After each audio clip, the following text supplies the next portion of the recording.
Salut à tous et bienvenue sur le podcast Ascension Grimpe. Aujourd'hui, je publie enfin les études de cas. Alors, qu'est-ce que c'est une étude de cas? Le but, c'est d'analyser le parcours d'un client chez Ascension, pourquoi il est venu nous contacter, comment on a travaillé avec lui pour atteindre ses objectifs et quels résultats concrets il a obtenus. Vous aurez ainsi un aperçu de ce qu'on peut vous apporter concrètement si vous avez des objectifs précis, que vous voulez être suivi par des professionnels avec une méthode qui a fait ses preuves, qui est claire et qui est adaptée à vos contraintes et à votre emploi du temps. Je vous souhaite un très bon visionnage. Si vous avez des questions, n'hésitez pas à les laisser en commentaire ou à nous envoyer un message privé sur Instagram. Et bien sûr, tous les liens sont en description pour réserver votre appel, pour démarrer votre transformation à vous. C'était tout pour l'introduction et je vous souhaite un très bon visionnage. Bah écoute, on est parti. Bah salut Cédric, j'espère que tu es en forme. Pour ceux qui ne te connaissent pas, est-ce que tu peux un peu te présenter? Ouais, alors je m'appelle Cédric, je suis enseignant en maternelle depuis une vingtaine d'années. Je grimpe depuis que je suis au collège en sixième, donc ça fait un petit moment. J'ai 43 ans à l'heure actuelle. Je grimpe surtout en forêt et en salle. J'ai grimpé pas mal en club d'escalade avant, dans une association, puis maintenant plutôt dans une salle privée. Euh, C'est j'ai déjà pas mal, grimpé ouais. jusqu'au 7C en bloc à peu près. J'ai fait pas mal de 7A. Et puis depuis, on va dire, 2, 3 ans, avec la vie de famille qui est un peu plus remplie aussi, je trouvais que je stagnais, que j'avais un peu plus de difficultés à réussir un 7A à la séance. J'ai écouté tes podcasts au départ sur Apple Podcast. Je les ai trouvés, je pense, par hasard ou sur Instagram. Et j'ai accroché à la façon dont j'ai trouvé assez professionnel la façon dont tu t'exprimais, les retours que tu donnais. Et puis, je me suis dit qu'il fallait quand même que j'essaye de m'entraîner peut-être plus sérieusement pour essayer au moins d'être plus à l'aise dans le 7A et peut-être après essayer d'aller un peu plus loin et d'être plus à l'aise aussi dans ces niveaux-là. Et c'est pour ça que j'ai envoyé un petit message pour te contacter et voir ce qui était possible de faire et comment faire. Voilà. C'est top, c'est très bien résumé. Est-ce que tu avais aussi une... C'est un peu la dernière chose qui manque, je trouve, c'est le nombre de fois que tu t'entraînais ou que tu grimpais dans la semaine avant de faire un suivi, tu vois, parce que tu disais peut-être avec la vie de famille c'était un peu plus compliqué qu'avant, etc. Avant, tu vois, on va dire, tu grimpais combien de fois par semaine? Est-ce qu'il y a eu des changements aussi, tu vois, par rapport à ça, en termes de gestion de l'emploi du temps, tu vois, que le coaching ça a pu t'apporter ça, de faire des séances hyper courtes, structurées ou quoi? Avant, je grimpais au moins le mercredi après-midi et 1 ou 2 fois le week-end, soit en salle, soit en forêt. Les années passées, j'ai grimpé quand je grimpais encore en club, quasiment 2 soirs par semaine. Et là, avec l'entraînement que tu m'as donné, j'ai plus réduit le temps de grimpe avec des séances plus, comment dirais-je, plus structurées et sans aller forcément toujours jusqu'à la muerta. Oui. Parce que souvent, quand on grimpe avec les copains, notamment le week-end ou en salle, des fois c'est 3, 4 heures et puis après on est rincé. Et puis en faisant ça peut-être 2 fois, si on fait ça le mercredi et le week-end, on sentait vraiment qu'il y avait des risques de blessures, même s'il n'y en a pas forcément eu, mais on sentait qu'il y avait toujours des petits bobos ou un peu de douleur quelque part. Alors que là, ce que j'essaye, c'est des petites séances parce qu'avec la vie de famille et la salle d'à côté, j'ai réussi à trouver 2 séances d'1 heure et demie à peu près en semaine. Et puis j'essaye d'avoir soit le Ouais. mercredi après-midi ou le week-end pour grimper en forêt et en essayant de pas dépasser 2, 3 heures de grimpe d'affilée. Après ça c'est au cas par cas, hein, comme on disait pendant Mhm. tout le suivi, quand il y a les bonnes conditions, que tu es en forme, etc. Faut C'est pas ça. non plus se limiter, avoir un chronomètre et se dire ok là, Ah non, 2 heures non, j'arrête. ah non, Ça, puis après en forêt, comme des fois il y a pas mal de pauses avec les copains, non là, oui. si le bloc il y avait besoin qu'il soit sorti, on essayait de rester le plus longtemps possible, mais le temps effectif par rapport, c'était surtout pour les salles, quand on va grimper en salle, où là on essaye d'enchaîner, enchaîner, enchaîner, et ça fait des fois un peu trop, quoi. Bah surtout que je trouve on avait trouvé un plutôt bon équilibre avec ce fameux équilibre, je dis souvent équilibre grimpe-renfo, où en fait tes séances de prépa physique, on va revenir un peu dessus, hein, sur tout ce qu'on a fait pendant le Ouais, coaching, elles étaient hyper courtes, intenses et avec un objectif précis. Tu vois, on se perdait pas dans des séances de 1 heure et demie avec 10 000 protocoles différents. C'était vraiment c'est toujours ça. bah, voilà, le même processus qu'on va faire tout à l'heure. Là, on analyse tes tests, on regarde tes objectifs et on se dit ok bon c'est quoi la meilleure recette on va dire pour optimiser tout ça aussi en fonction de ton emploi du temps. Et ouais, C'est c'est ça. top. Puis je faisais pas du tout de renfo en plus réellement, ou sinon des fois c'était des séances de traction ou Mm. c'était pas vraiment structuré, donc il y avait pas de. Là, je sens vraiment la différence. Ouais. Ouais. Et moi, je vais Et puis revenir d'avoir trouvé sur. ces petits créneaux, c'est pratique le matin. C'est une petite heure et puis Ouais, ça se cale bien dans ton dans emploi du temps. dans la vie de famille, c'est pratique, c'est ça. Mais en gros, si on fait très simple, voilà, on a fait quand même 40 semaines de suivi. Si on arrondit, ça fait à peu près 10 mois. Donc voilà, avec les pauses, Ouais. etc., ça doit faire à peu près un an. Et donc du coup, on a super bien marché en termes de travail ensemble sur qu'est-ce que ça t'a apporté concrètement. Et du coup, si je fais un gros résumé, c'était quoi du coup tes objectifs au tout début quand tu m'as contacté? Et est-ce que tu penses que là, les objectifs, ils ont été atteints? Voilà. Moi, au départ, c'était d'essayer d'être, comment dire, plus à l'aise dans le seta, d'avoir des doigts qui tiennent un peu mieux, d'être capable de fermer un peu plus les bras quand il y a besoin de les fermer aussi, et une meilleure tenue de prise. Et l'objectif, on s'était fixé, c'était réussir un peu plus de seta dans la séance et puis d'essayer d'aller travailler quelques 7C dont j'avais l'idée. Allez, on va dire qu'à 90%, les objectifs sont réalisés, mais les 10%, c'est parce que j'ai pas forcément été travailler ces 7C que je voulais essayer aussi, où il n'y avait pas les conditions quand j'ai voulu le faire. Donc finalement, c'est Un peu un plus, croisement du coup. voilà, c'est un peu un croisement, ou plus de mon fait que du fait de l'entraînement. Les 7A ou 7B que j'avais en tête, soit qui étaient que j'avais travaillé depuis des années et que j'arrivais pas, au niveau physique, j'ai senti vraiment la différence quand je suis retourné dedans, où ça s'est fait beaucoup plus rapidement. Voilà, donc pour ça, il n'y a aucun souci. Le, les objectifs sont réalisés.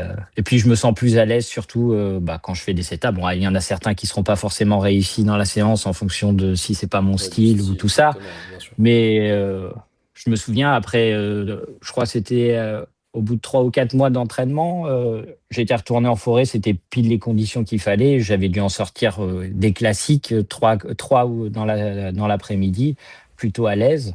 Après, il y en a certains autres où ça va être plus difficile, mais je m'étais senti quand même plus à l'aise. Tout à fait.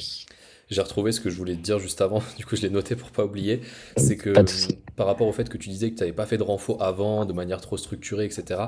Moi ce qui m'intéressait surtout dans ton profil quand on a commencé à travailler ensemble, c'est que tu es quand même un grimpeur très expérimenté, comme tu l'as dit un peu en intro, ça fait quasiment plus de 30 ans que tu grimpes, et tu vois, on peut se dire en tant que grimpeur, ah bah c'est bon, j'en sais rien, ça fait 20 ans, 25 ans que je grimpe, je vais pas progresser si je m'entraîne, c'est foutu un peu entre guillemets, tu vois, j'entends souvent un peu des fois ce genre de phrase du style bon bah c'est bon, on progresse quand on est jeune et après c'est fini. Enfin voilà, on vit un peu sur ses acquis et on peut plus trop progresser. Et là, on C'est va le voir ça. avec l'analyse des tests, c'est que tu as énormément progressé, mais même sur les facteurs physiques, sur de la force pure, etc. Tu vois, où on pourrait se dire, passer un certain âge, un certain cap de pratique, ça peut être compliqué de progresser sur ces métriques. Alors qu'en fait, là, du coup, ça nous prouve le contraire. Et comme tu dis, ça c'est super bien transféré dans ta grimpe parce que tu savais déjà grimper, en fait, tout simplement. Tu es un grimpeur expérimenté. Et du coup, nous, on avait identifié que certaines métriques physiques, c'était clairement un facteur limitant pour retrouver un peu de marge dans certaines cotations, etc. Et c'est ça que moi qui m'avait intéressé particulièrement quand on avait commencé à travailler ensemble, c'était cet aspect un peu grimpeur expérimenté. Est-ce que je vais réussir, oui ou non, en tant que coach, à te faire progresser, tu vois, sur certains aspects. Et ça m'avait un peu motivé plus que d'habitude pour ton profil en particulier. Est-ce que tu veux rajouter quelque chose ou sinon on passe directement au bilan des tests? Mais pour moi c'est tout bon niveau introduction et tout ça. Je pense que le contexte il est là. Et donc là pour ceux qui regardent la vidéo, le but c'est vraiment qu'on fasse du coup le bilan des tests de Cédric et qu'on regarde aussi un peu la différence entre la semaine 2 quand on a commencé le suivi et la semaine 40 et qu'on voit aussi Ouais. qu'est-ce que je te conseille pour la suite tout simplement. Là, non, je n'ai pas de questions. Je pense que c'est clair, oui, c'est ça. Ok, super. Du coup, si on analyse très rapidement, je vais revenir sur le tableau de la semaine 2. Du coup, c'était les tout premiers tests physiques qu'on avait fait. Et tu vois, il y a encore tout, il y a tout qui est dans le fichier, hein, tu pourras tout retrouver. Voilà, on voit les scores 1,32 en suspension. Je dis souvent que c'est 1,4, c'est à peu près 7A en termes de cotation. Ouais. Je sais pas pourquoi il met en pourcent, mais c'est pas grave. Euh, donc on s'était dit, voilà, en gros, si tu veux retrouver un peu de la marge dans le 7A, je fais très très vite, très très résumé, parce que ça en soi, je te l'ai déjà dit et t'as pas forcément envie de le réécouter. Euh, Mais c'est vraiment ce truc de, voilà, en gros, il te manquait un peu de force pour avoir de la marge dans le setup. Après, bien sûr, certains setups pouvaient passer, d'autres non, en fonction du style. C'est toujours pareil, on peut pas généraliser à 100%, mais c'est un ordre de grandeur. Et C'est que tu ça. avais quand même un profil qui était assez équilibré. J'avais mis quelques points faibles, notamment pour les dips. Limite, je pourrais mettre un petit point faible comme ça. Mais c'était globalement très, très solide comme métrique. Tu vois, t'étais pas du tout débutant en termes de force, parce qu'il y a aussi des profils où les gens grimpent depuis longtemps, mais n'ont pas du tout conscience de qu'est-ce que c'est semi-arqué, trop d'attendu, n'ont jamais trop travaillé la force dans certaines positions, trop fait de, je sais pas, de blocage, de traction, de gainage et tout. Mais pour faire très simple, tu avais un profil qui était assez équilibré quand même.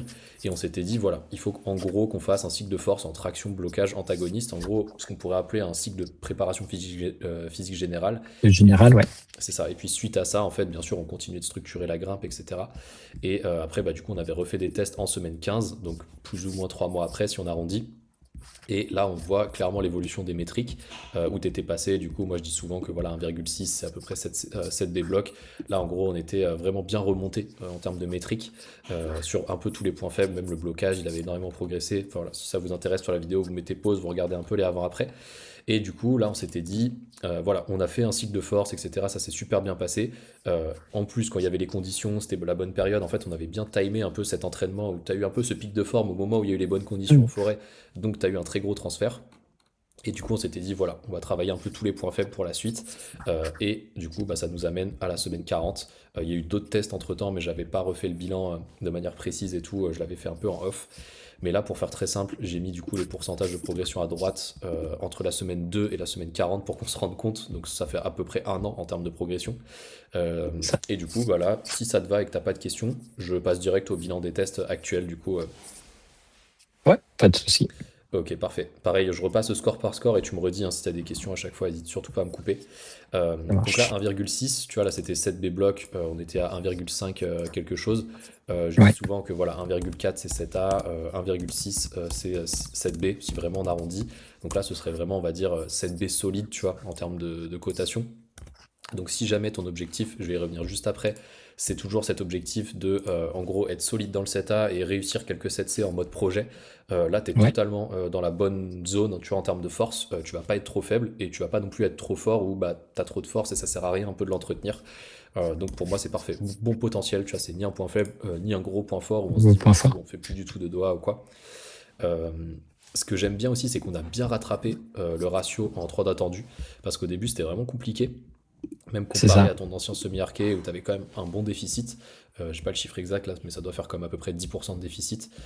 Et là, du coup, on est à beaucoup moins, 1,56, 1,60. Donc, pareil, très bon potentiel. Et ça, moi, je trouve ça vraiment bien, d'avoir réussi à progresser sur les deux préhensions en même temps. Et je sais pas si tu le sens concrètement dans ta grimpe, si tu as tendance à prendre certaines prises en 3 d'attendu que tu prenais pas avant, ou si tu as beaucoup plus conscience de cette variété de préhension, même avec les arqués, semi-arqués, etc. Bah, je sens que ouais, je suis vraiment plus à l'aise dans ces tenues-là, hein. Là, je vois, j'ai recommencé avec la nouvelle année, j'ai repris la première semaine qu'on avait fait. Bah, lundi, là, j'ai repris, puis j'avais noté bah, dans le fichier mes sensations et comment j'avais réussi à tenir les prises et tout ça. Et j'ai refait juste le même exercice et je sentais que bah, je pouvais être lesté avec 10 kilos sans souci, alors que la première fois, bah, tenir, c'était difficile. Mm. Mais ça, c'est excellent. C'est un truc que j'allais te conseiller en plus à la fin, une fois que je t'aurais fait le bilan, de te dire, je sais pas, imagine, je te conseille de refaire un cycle de volume, un cycle de force ou autre. Bah, tu cliques là sur les trois petits points et tu as toutes les fiches qui sont là, hein, même s'il y en a certaines qui sont masquées, tu vois, je sais pas, semaine 10 puissance, etc. Tu as juste à recliquer dessus et la fiche réapparaît. Et du coup, ça permet aussi, ceux qui regardent la vidéo, de voir un peu tout ce qu'on a fait. Donc, on avait commencé par un cycle de volume, ensuite, on avait fait ce fameux cycle de force max, on avait fait un peu ce cycle de puissance pendant qu'il y avait les conditions en forêt. Ensuite, on avait refait des tests. Après, on avait fait ce fameux cycle de points faibles qui avait super bien marché parce qu'on a même continué sur un deuxième cycle tellement ça avait bien marché pour garder un peu cette inertie. Et puis après, on avait refait des tests un peu différents sur la smartboard, etc. C'est pour ça que je les ai pas mis dans le comparatif qui nous avait permis d'encore mieux calibrer certains exercices. Et après, on avait fait voilà, des cycles un peu hybrides entre force et volume, puissance et force de contact. Et après, du coup, on avait fait un petit cycle de rési pour arriver jusqu'au test. Et après, comme tu l'as peut-être dit en intro, je sais plus si tu l'avais dit avant ou en off ou quoi, peut-être tu as été un peu malade aussi pendant les fêtes et quand tu as fait les tests. Donc C'est voilà, ça. ça reste des tests à un instant T. Ça se trouve, si tu faisais les tests 2 jours après, tu aurais eu des meilleurs scores sur certains autres exercices ou quoi. Mais le but, c'est pas non plus d'avoir, je sais pas, 1,6 au lieu de 1,53. Ça changera pas en soi ton niveau de grimpe. Par contre, ce qui est C'est intéressant, ça. c'est voilà, d'avoir la batterie de test au global pour avoir une cartographie de ton niveau à un instant T et que tu puisses te comparer aussi dans le temps en te disant, ok, bon bah là. Quand j'étais en semaine 40, on était début 2026. Ok, j'avais telle métrique sur les tests et je grimpais dans telle ou telle cotation avec telle sensation. Et c'est vraiment ça, je trouve, qui est intéressant avec le bilan des tests. Et du coup, bah là, je repasse un peu sur la traction. Traction de 10% de progression en un an, franchement, c'est top parce que, comme on disait, la force, surtout la force gros muscle au global, c'est assez dur de la développer, passer une certaine expérience. Mais on a quand même réussi à le faire. 10% en un an, je dis souvent ça aussi à plein de coachés, que 10% en un an, si tu progresses de 10% tous les ans, bah, c'est excellent. Après, bien sûr, il y a une limite. En général, la progression, elle C'est ralentit d'année en année. Mais il n'y a pas de raison, tu vois, que là, si tu continues à t'entraîner, tu puisses pas gagner encore comme 5% de force, mais même 5% de ton nouveau 100%, ça équivaudrait à 10% d'avant. Donc il y a ça aussi où en termes de pourcentage, ça progresse moins vite, mais peut-être en termes de charge, tu vas réussir à rajouter 10 kilos sur ta traction, tu vois. Donc il y a ça aussi qu'il faut voir. Euh, Pareil, je le mets en point bon potentiel parce que c'est équilibré en fait avec tes doigts. J'aurais limite à dire que c'est un léger point faible parce qu'il y a le blocage qui pêche un petit peu. Mais ouais. tu vois, ça pourrait être un axe. Vraiment, là, je vais le noter. Bilan, je vais mettre léger point faible. Tac. Sur traction blocage. Plutôt sur Ouais. blocage. Surtout, Blocage ouais. traction, ouais.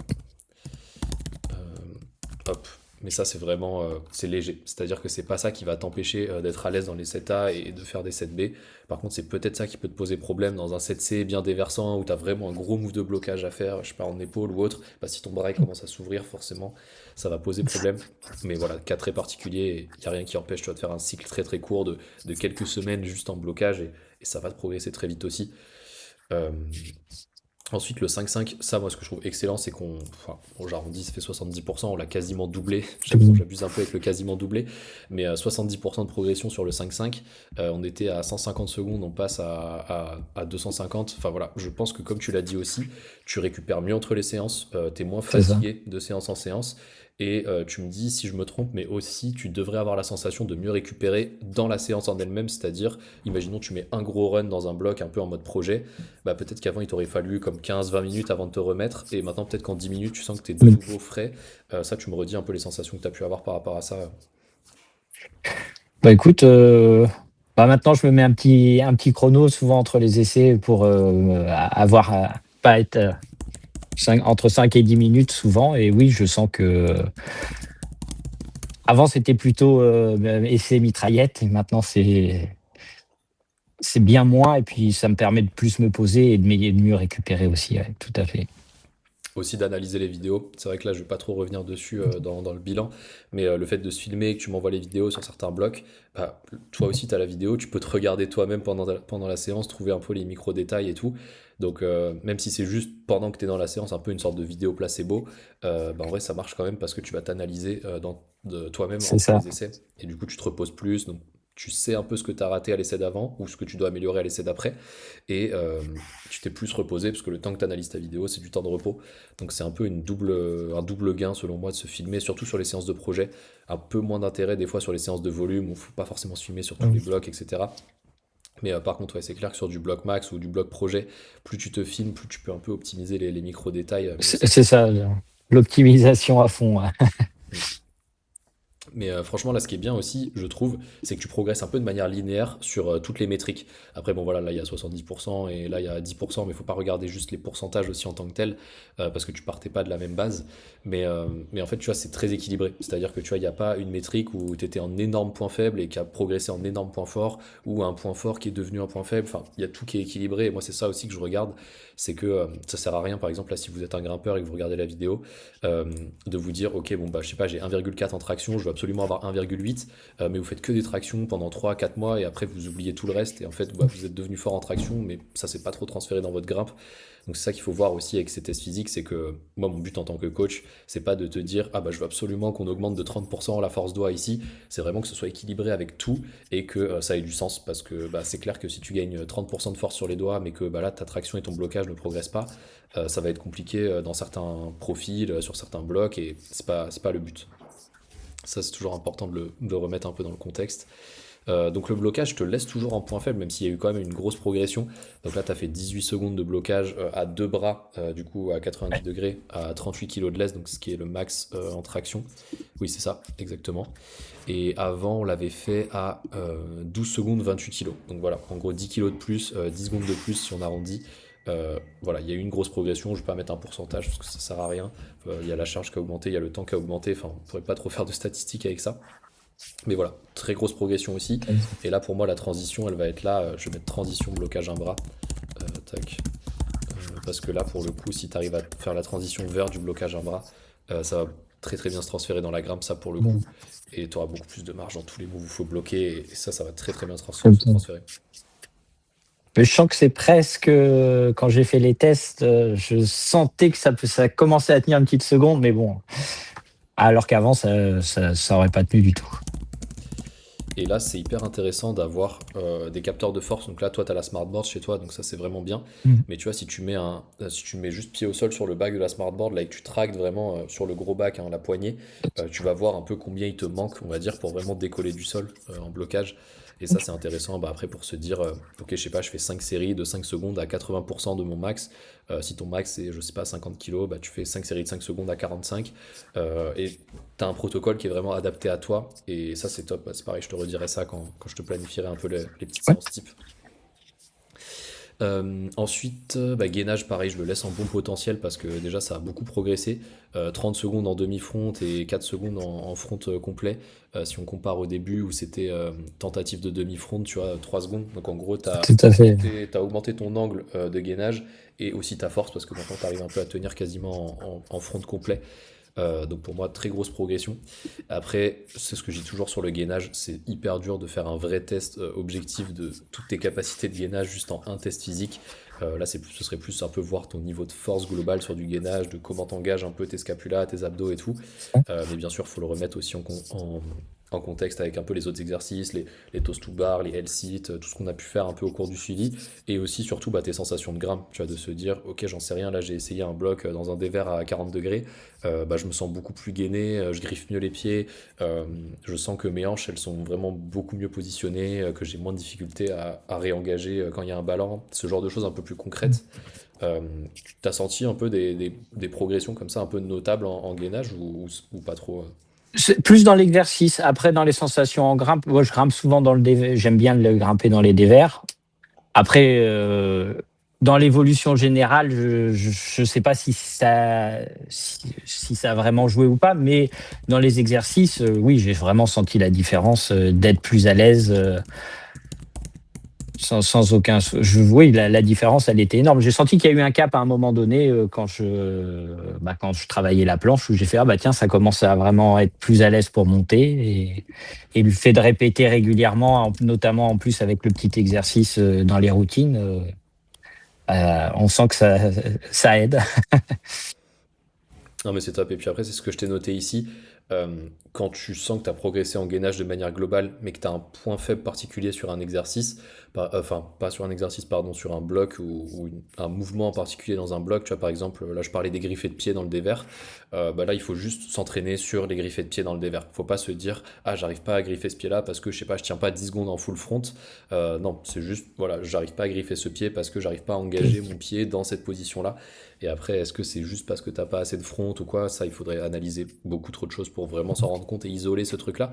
Donc en fait, la meilleure manière, c'est juste de se dire, ok, par exemple, j'arrive pas à gainer quand je prends un ballon, par exemple, sur deux prises, là, une prise plus haute que l'autre, et que j'ai les pieds qui partent en arrière, c'est un peu en scorpion. Bah, est-ce Ouais. que j'arrive à réengager les abdos très vite pour replaquer les pieds contre le mur, tu vois? Ça peut être une sensation très concrète comme ça, et se dire, ok, bon, bah, à la salle, j'en fais, je sais pas, sur des bacs, où vraiment je me force à replaquer les abdos super vite et tout. Et là, ça va se transférer direct en fait, parce que tu as fait juste un petit exercice de transfert. Donc ça, c'est intéressant de le noter et de le garder en tête, de se dire, si tu veux progresser sur un truc particulier dans un projet, tu vois, je sais pas, il y a une contrepointe dans un projet et tu sens que t'es pas bien dessus, il y a une faiblesse au niveau du tibia, de la cheville et tout. Entraîne-toi à faire quelques contrepointes, même à la salle, sur des bacs et tout. Ça va très vite se transférer dans tes Ça, projets. Ça, c'est top. Ensuite, bah, pour les dips, ça, c'est pareil, très grosse progression. Bon, le pourcentage, là, il fait un peu joli, comme ça, 200%. Mais en gros, tu faisais 6 il n'y répétitions. en avait pas beaucoup au C'est début. ça. Et du coup, bah là, on est passé à 19, donc on a quasiment, on a triplé en fait, 3 fois 6, 18. C'est ce que j'ai noté à droite, faut passer sur du lesté. Et après, le lesté, c'est pas forcément des dips lestés, ça peut être développé couché. Tu vois, ça peut être un autre exercice qui cible un peu pec, épaule, triceps, mais où on va faire de la surcharge progressive parce que bah, arriver à une vingtaine de répétitions, en fait, ça devient tellement de l'endurance que c'est plus trop intéressant, tu vois, en termes de gain de force globale. Ouais. Et l'avantage de tout ce qui est un peu pec, épaule, triceps, c'est surtout les moves de compression. Enfin là, je parle vraiment pour ce mouvement-là de compression, où on rapproche les mains l'une de l'autre. Euh, et là, oui, bien sûr, si tu fais du développé couché, ça va bien se transférer aussi. Donc voilà, faut juste passer sur du lesté, faire moins de répétitions et augmenter un peu en force au fil des cycles. Mais c'est pas du tout. Tu vois, là, si tu testais vraiment ton max en dip, c'est que j'en sais rien, t'étais à une rep, je dis un chiffre au hasard, à 20 kilos. Bah, passer à une rep à 30 kilos, c'est pas ça qui va te faire mieux grimper. Par contre, bah, tu vas moins te blesser aux épaules, tu vas moins te blesser aux coudes, tu vas être plus fort en compression et de ce fait-là, bah, peut-être tu vas avoir un peu moins de douleur aussi au niveau des coudes ou ce genre de choses. Donc voilà, c'est indirect, mais ça te fait quand même progresser. Donc faut pas non plus le négliger. Mais c'est clair ça doit pas être une priorité de l'entraînement, mais faut juste pas le négliger. Euh, Tu me dis, hein, surtout si tu as des questions, t'hésites surtout pas à me couper, hein. Non, mais là, c'est super clair. C'est parfait. Ensuite, du coup, pour les tractions de bras, bah là, 19 reps à 10 kilos, je te mets en point fort. Bah, tu as gagné en charge, en reps, enfin pareil, j'ai pas mis de pourcentage parce que ça aurait pas trop de sens, mais très très très grosse progression. Et là, pour moi, tu vois, faudrait maintenant passer sur des variantes, on va dire, un peu plus, j'aime bien appeler ça endurance de puissance. Tu vois, là, ce qu'on avait fait dans le cycle de puissance et de RFD où je te disais, ok, là tu fais des tractions jump sur la smartboard ou je dis un chiffre au hasard, tu as 1000 watts sur la première traction, tu fais le plus de traction possible à 1000 watts jusqu'à ce que tu redescendes à par exemple maximum, enfin minimum 900 watts et après tu t'arrêtes. Là, c'est typiquement ce qu'il faut continuer à faire. Tu vois, je vais te mettre ici, tac. Parce que là, du coup, tu as gagné en force, tu as des ratios qui sont vraiment bons, hein. 1,5, c'est très très solide, puis c'est équilibré avec toutes tes autres métriques. Et là, du coup, si tu gagnes en puissance et si tu gagnes aussi en force de contact, alors la force de contact sur les bras, ce serait vraiment, t'imagines que tu es sur ta smartboard, pied au sol, là sur le bac, et que d'un coup, Ouais. tu forces sur le bac comme ça, et tu regardes, c'est vraiment la montée en force, un peu comme sur les doigts, mais là, tu le ferais bah, du coup sur les bras. C'est vraiment bah, ton explosivité biceps, épaule, en fait. Euh, donc ça aussi, ça peut être intéressant. Je vais mettre RFD bras. Tu vois, ça c'est vraiment un truc, tu peux le faire aussi en sautant sur une barre. Tu vois, juste tes pieds au sol, il y a une barre un peu haute, tu sautes dessus, tu essaies de bloquer à 90 degrés en même temps. Exercice classique qui augmente vraiment bah, ton explosivité sur les bras. Et du coup, bah, la puissance, c'est la vitesse à laquelle tu fermes le bras. Et, euh, et voilà. Mais du coup, très, très gros point fort, tu vois, typiquement, là, si tu étais dans le cas d'une personne qui pense que, elle a besoin de plus de rési ou de plus d'endurance, tu vois, pour continuer à progresser, bah là, tu pourrais passer à 30 reps, à 10 kilos, tu vois, en termes d'endurance. Ton niveau max en escalade changerait pas, tu vois, parce que tu serais juste plus endurant sur une tâche très particulière de juste faire plus de traction, mais tu n'aurais pas plus de force, plus de puissance, plus d'explosivité, et ça aurait pas un très gros transfert. Donc, tu vois, moi j'ai souvent le cas de grimpeurs qui pensent qu'il manque de rési, vraiment c'est de la résidoie ou ce genre de choses, mais en fait il manque beaucoup de force en fait à la base. Et après, juste le fait d'augmenter la force et de faire juste un peu de capacité, tu vois, comme on avait fait avec le 5-5 ou quoi, ça augmente énormément leur rési, mais de manière indirecte, juste parce qu'ils oxygènent mieux, on va dire. Et ça me permet de faire la transition avec le test que je t'avais fait faire. Du coup, ça, c'est pas un test standard, on va dire, c'est un test que j'avais modifié. Donc, ce fameux test de capacité anaérobie là, à 60%, où je te donne la consigne qui est assez simple pour ceux qui n'ont pas la vidéo, le détail des tests et tout. De juste, en gros, voilà, on prend 60% de ta force max. Donc là, ce serait 1,6 divisé par 2, donc 0,8 par bras. Et je te dis, voilà, ça c'est ton seuil et tu essayes de forcer le plus longtemps possible à ce seuil jusqu'à ce que ça s'écroule. Et là, du coup, tu as tenu 60 secondes. Et pour faire un ordre de grandeur, je crois que je te l'avais déjà dit dans les autres tests, on va dire entre 0 et 20 secondes, c'est pas top. Entre 40 et 60, c'est vraiment très bien. Et au-dessus de 60, c'est vraiment excellent. Donc là, tu vois, tu es dans la zone où, voilà, plus de 60 secondes, c'est vraiment bien. Donc pareil, là, c'est plutôt un point fort. Ce qui me fait penser que là, tu vois, typiquement, si tu étais dans un projet et que dans ce projet, le bloc il dure par exemple 30 secondes, si tu rates ce bloc parce que tu sens que tu es fatigué, ce serait pas par un manque de capacité anaérobie au niveau des doigts, ce serait plus, tu vois, un manque de blocage ou un manque de puissance bras ou un manque de force de contact sur les prises, tu vois, ce serait pas du tout un manque de rési ou de caisse, tu vois, comme pourraient dire les grimpeurs qui t'empêchent de sortir ce bloc. Ce serait tout plein d'autres facteurs. Et ça, c'est bien de le savoir parce que c'est très fatigant de travailler la capacité anaérobie. Donc, si tu peux ne pas la travailler parce que tu es déjà bien, ou juste l'entretenir, tu vois, en grimpant de manière classique, bah, c'est top. Euh, Ensuite, du coup, 3 secondes on, 3 secondes off. Donc là, c'est typiquement de l'endurance de force. Mais là, j'ai bien remis 66 secondes parce qu'une répétition, du coup, ça fait 6 secondes. Euh, et là, du coup, c'est pareil, 66 secondes, c'est plutôt bien. Je vais pas le mettre en extrême point fort parce que c'est moins fort que les 60 secondes que tu as ici, mais ça reste quand même un bon point. Et donc là, franchement, bah, si on regarde juste la globalité de tes tests, il n'y a pas de point faible, déjà à part le blocage, et tout est très bien équilibré. Donc tu vois, franchement, si là tu te dis juste, voilà, mon objectif court terme, c'est point faible, tac, et se maintenir en grimpe, j'en sais rien, tu vois. Je vais te demander après, hein, vraiment tes objectifs. Ouais. Et bah du coup, là, si ton objectif c'était ça, tu fais un cycle de force sur le blocage, blocage un bras, blocage dans la grimpe, tu vois, sur des exercices un peu précis, et tout le reste, juste tu fais du maintien. C'est-à-dire que tu continues à faire tes projets, tu continues à faire un peu des séances de volume, exactement ce qu'on faisait dans les séances avant. Et après, moyen terme, je pense que ce serait plutôt bah, enchaîner les projets. Dans ces cas-là, tu passes plus sur un cycle, comme on s'est dit, de euh, endurance de puissance, force de. Enfin, même pas endurance de puissance, juste puissance max. Comme ça, tu te fatigues encore moins. Et Ouais. force de contact au niveau des doigts, des bras, du coup, ce qu'on pourrait appeler l'explosivité ou le RFD. Mais voilà, après ça, ça dépend vraiment de tes objectifs et de ce que toi tu veux faire pour la suite. Je te laisse me redire un peu là tes objectifs pour bah, le mois prochain, pour les mois qui arrivent, si les conditions restent un peu bonnes, etc. Comme ça, je peux te redire un peu plus bah, quelles métriques tu pourrais viser sur certaines choses, tu vois, pour vraiment te dire là j'ai passé un cap et continuer à progresser. C'est ça. Là, l'objectif, bah, ça va être d'aller travailler encore quelques blocs qui étaient cette fois-ci un peu plus durs, mais que j'avais déjà travaillé. Il y en a un en 7B ou 7B+, l'autre en 7C. Après, il y en a un où c'est un travail un peu plus avec des plats, donc c'est déjà voir comment je me sens à les tenir, et un autre où c'est vraiment plus petite réglette à serrer fort. Donc, bon, c'est l'opposé, hein, mais c'est d'essayer d'aller travailler les deux. On va dire que c'est mes deux premiers objectifs. Après, de continuer quand j'ai vu trouver un 7A ou un 7B qui pouvait être sympa en vidéo, que j'ai trouvé original ou tout ça, bah, d'aller les essayer, quoi. Mm.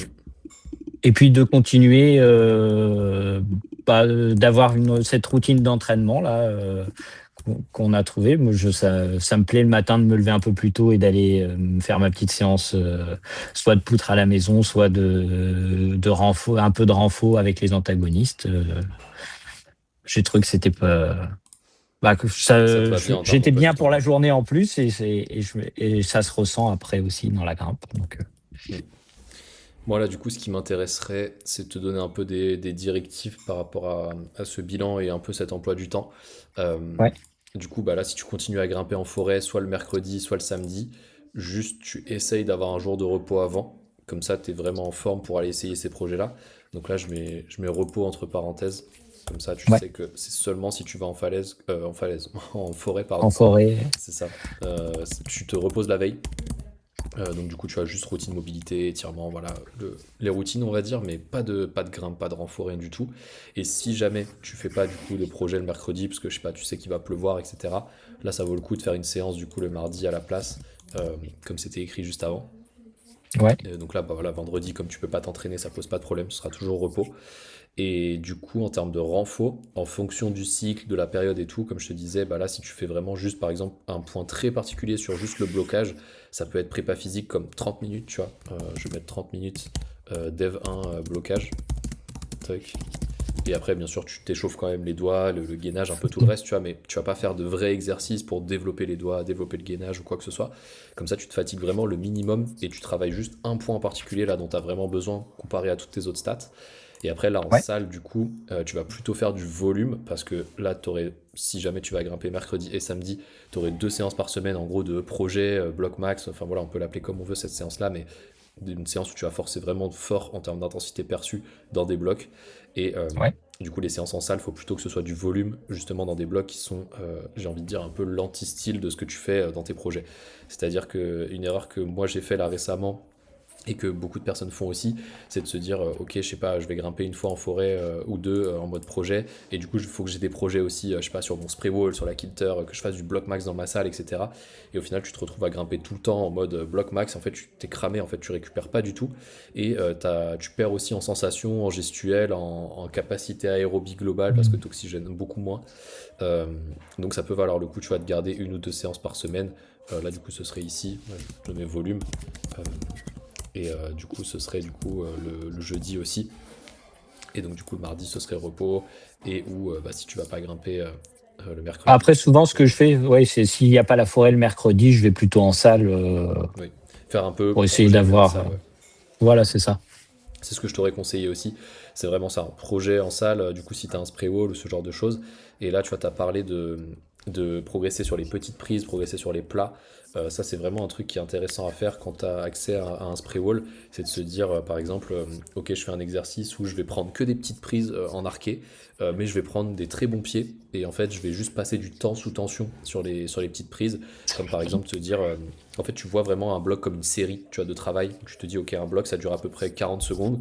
Enfin, je veux que mon bloc dure 40 secondes. Donc, je sais pas, je reste 5 secondes ici, 5 secondes là, 5 secondes là. Et du coup, tu fais à peu près 6 7 mouvements. Et tu fais des pauses, tu vois, de 5 minutes ou quoi. Et tu fais quelques répétitions comme ça. Tu vois, ça peut être 5 6 répétitions. Comme ça, tu as un gros exercice qui dure à peu près 30 minutes où tu vas juste serrer des petites prises, en fait, pour faire très simple. Et après, du coup, le reste de la séance, donc l'heure qui reste, plutôt du volume sur des blocs classiques, voilà, pour garder la gestuelle, pour garder de la variété. Pour la prévention des blessures, c'est excellent aussi, parce que voilà, tu t'hyper spécialises pas non plus dans un style, même si tu peux le faire dans Ouais. tes projets. Mais du coup, tu restes quand même polyvalent dans du volume à plus basse intensité. Et ça, du coup, bah, tu vas moins te blesser, tu vas mieux récupérer aussi, parce que bah, t'as de l'oxygénation un peu au niveau local qui va s'entretenir. Donc ça, c'est vraiment bien. Et de toute façon, bah, je te programmerai ça de manière beaucoup plus concrète, tu vois, avec cette fameuse séance de blocage là, que tu peux même faire 2 fois par semaine euh, et voir si ça continue de progresser, tu vois. Un truc qui peut être Et intéressant. oui, Ouais, pardon. Vas-y, vas-y. vas-y. Oui, le mardi où on faisait plutôt les antagonistes, là, j'essaye de continuer. Oui, Ouais, carrément. ouais, Ça va super bien et même si tu vas grimper en forêt le mercredi, voilà, tu aurais juste à supprimer la salle ici et tu c'est peux ça. quand même faire les antagonistes le matin. Le mardi matin, ça va pas du tout avoir d'impact négatif si tu vas grimper en forêt le lendemain. Surtout si c'est en décalé, tu vois, là c'est tôt le matin et puis là ce serait dans l'après-midi, j'imagine. Ça oui, tu peux carrément continuer. Après, tu vois, si par Et il y exemple a tu un passes intérêt d'augmenter la charge progressive, les charges qu'on avait fait, ou sur l'idée les c'est antagonistes, ouais, sur les antagonistes. ça a un intérêt. Après, je vais regarder concrètement ce qu'on avait fait sur les antagonistes. Euh, Là, tu vois, typiquement, on avait mis un peu de curl incliné sur les biceps. Ça, pour moi, Ouais, ce serait à supprimer si jamais tu sais que tu vas aller grimper mercredi en forêt, parce que ça va juste trop te fatiguer les biceps. Il suffit qu'il y ait un peu des inversés dans ton bloc et tu vas te sentir fatigué. Par ouais. contre, tout ce qui est jambes, extension, flexion au niveau des poignets, etc., ça, c'est plus pour le côté prévention des blessures, solidité globale, le développé militaire ou quoi. Ça, pour moi, il faut le garder. Et il faut toujours chercher à augmenter un peu les reps, la charge ou quoi, sans non plus se cramer, tu vois. Là, c'était très bien ce qu'on avait fait. On restait dans des intensités 7 8 sur 10. C'est vraiment Ouais, ce qu'il c'est faut ça. faire selon moi. Tu vois, tu te dis juste, D'accord. ok, je reste 7 8 sur 10. Je gratte une petite répétition par-ci, 1 kilo par-là, Et tu vois, puis, mais vraiment pas te dire, ah là, mon objectif, c'est de faire, je sais pas, 10 reps à 14 kilos. Ça va pas changer grand-chose dans ta grimpe. Par contre, si tu progresses dessus d'année en année, etc., ça montre que bah, tes articulations, elles sont en bonne santé, que tes muscles ils continuent à pouvoir développer leur potentiel max de force, etc.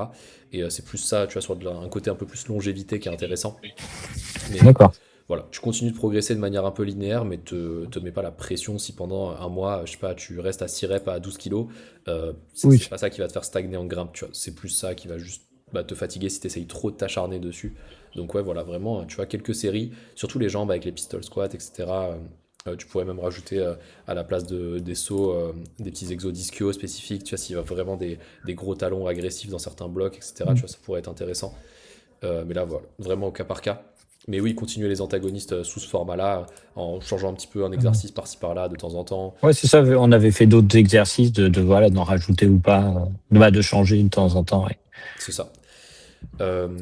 Et du coup, oui, j'allais te dire, du coup, sur une séance par semaine, pas forcément toutes les semaines, tu vois, peut-être une fois toutes les 2 semaines, transformer cette séance du coup de blocage en blocage plus rappel de force, où vraiment là tu ferais un rappel de force sur les doigts, sur les tractions, et où du coup, tu vois, la séance durerait un peu plus longtemps, tu vois, peut-être une heure et quelques, tu vois, en comptant l'échauffement, mais où du coup, tu travailles un peu toutes les qualités et tu t'entretiens vraiment sur ces qualités-là.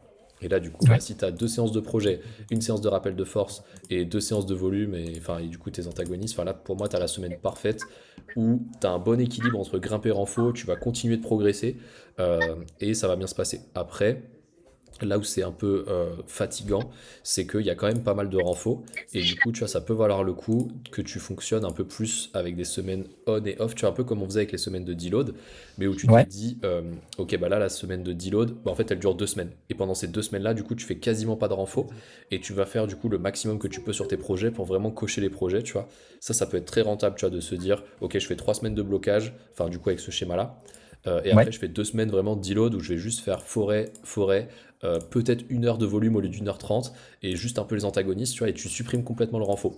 Et du coup, là, D'accord. pendant 2 semaines, t'as pas du tout de fatigue à cause du renfort, enfin le minimum possible pour continuer à être bien, et Ouais. tu as le maximum d'énergie pour ta grimpe. Ça peut être, tu vois, un schéma où voilà, tu t'entraînes un peu pendant 3 semaines, 2 semaines de deload, re 3 semaines d'entraînement, 2 semaines de deload, tu vois, plutôt que de faire 3-1, 3-1, 3-2, 3-2, là, ça peut être vraiment pas mal. Voire même te faire un cycle un peu de performance, tu vois, comme on peut dire, comme on avait fait, tu vois, quand c'était cycle de puissance et d'explosivité à la semaine 34, là, de te dire, ok, bah là, pendant 3 semaines ou un peu plus, parce qu'il y a vraiment les condis et que j'ai bien fait mes cycles avant, bah, je me mets vraiment en mode performance, je m'entraîne le moins possible pour récupérer le plus possible et mettre toute mon énergie dans les séances de projet et voir comment ça se passe. Tu vois, il n'y a pas de raison que ça se passe mal si tu t'écoutes ton corps aussi sur les projets, tu vois, que tu respectes les temps de repos, que dès que tu as une petite douleur un peu bizarre, tu te dis, voilà, mieux vaut arrêter la séance ou passer sur un autre bloc ou quoi. Faut quand même garder un peu ces choses-là, hein, bien sûr. Bah, du coup, là, le bilan des tests pour moi, il est bon, même très bon. Si on refait un petit récap global, en gros, quasiment 20% de progression en moyenne sur toutes les métriques un peu de force et d'endurance classique. Pour moi, c'est excellent. Ça montre que bah, déjà le format il te convient parce que tu es resté assidu en termes d'emploi du temps, etc. Ouais. Que tu as été répondeur aux exercices. On s'est pas blessé sur le chemin, il y a eu des petites douleurs par-ci par-là, je me souviens des coudes ou ce genre de trucs, mais j'ai Ouais, c'est l'impression ça. que ça se Oui. stabilise vraiment bien et il n'y a pas de raison d'arrêter de grimper, de trop stresser, etc. Tu vois, enfin, c'est vraiment voilà, des douleurs qui sont là, il faut gérer un peu avec, des fois diminuer un peu la charge sur certaines choses, pas trop forcer dans un type de bloc si tu sens que tu as vraiment un problème sur ce bloc-là en particulier. Mais sinon, franchement, il n'y a pas eu de douleur majeure, enfin, tu me dis si je me trompe, hein. Non, non, tout à fait. Et, et écoute, bah, franchement, moi, je te souhaite bah, déjà une très bonne année 2026 et bah, beaucoup de réussite pour la suite. Euh, Bah, c'est super Parce que gentil, là, hein, du coup, ça. et ça te permet ouais, de rester un peu assidu aussi sur cette histoire d'habitude, un peu la petite checklist quotidienne et tout. Enfin, c'est vrai que là, j'en ai pas trop parlé dans la visio parce que tu as été hyper assidu là-dessus. Mais c'est vraiment un point important de nos suivis aussi avec Ascension, c'est que on fait vraiment attention à ça, à ce que les petites habitudes quotidiennes elles soient cochées, que tu sois vraiment bah, voilà, dans des bonnes dispositions. Si tu dors mal, que tu manges mal, etc., bah forcément le suivi va beaucoup moins bien se passer et ta progression globale aussi va moins bien se passer. Et nous, on veut que tu progresses le plus possible, tout simplement. Donc, bah écoute, Cédric, de toute façon, Oh, les si tu as des routines, c'est top, questions, hein, franchement. Ouais, et puis, on sent qu'il y en a besoin maintenant. Et à force de s'y être mis, voilà, d'aller le soir vérifier, regarder ce qu'on a fait, mettre les sensations. Et puis même d'y retourner, hein, on voit l'évolution aussi. Et puis ça rappelle des choses. Voilà. non, non, mais c'est top. Et comme je t'ai dit, bah, t'hésites pas à me recontacter. Tu me renvoies un message sur WhatsApp si t'as des Ouais, questions ou quoi. Moi, je te ferai le petit plan là de cette séance de blocage et peut-être, tu vois, une semaine type, un peu de la semaine 41 là, pour que tu aies une idée aussi de, tu sais, je t'ai parlé des petits exercices là où tu vas prendre les petites prises en arqué, etc. ouais, Je te mettrai ça du coup dans la semaine 41. Pareil, si t'as des bah, questions là-dessus, super. tu me renvoies un message. Et ouais, bah écoute, très bonne année 2026. Je te souhaite bah, du coup un bon trip en Polynésie. Et bah, Merci. moi, c'était super cool là, de faire ce petit bilan avec toi, là, cette petite étude de cas, parce que ça montre un peu plus concrètement aussi aux personnes qui hésitent, tu vois, aussi des fois pour un Tout coaching, à qui fait. savent pas trop comment ça fonctionne à l'intérieur ou quoi, ou on montre pas forcément exactement comment on travaille. Euh, Moi, c'est cool aussi, tu vois, que je puisse montrer tout ça. Ouais. Mais c'était trop cool bah, de travailler avec toi, Cédric. Bah, merci encore Bah, pour ta merci à confiance. toi, hein, aussi, hein, parce que c'était top. Et puis, ouais, c'était clair, c'était Tu t'exprimes en plus super bien, tout est bien clair à chaque fois, donc non, non, c'était top. Et puis réactif aussi. Mm. Oui, Merci et à toi. puis, de toute façon, comme je t'ai dit, t'hésites pas, tu me recontactes sur WhatsApp si t'as des questions. Moi, je te renvoie un message dès que j'ai mis à jour la semaine 41. Et Ça bah écoute, marche. on se dit à la prochaine et bah, très bonne Avec année à grand Black plaisir. Gratis.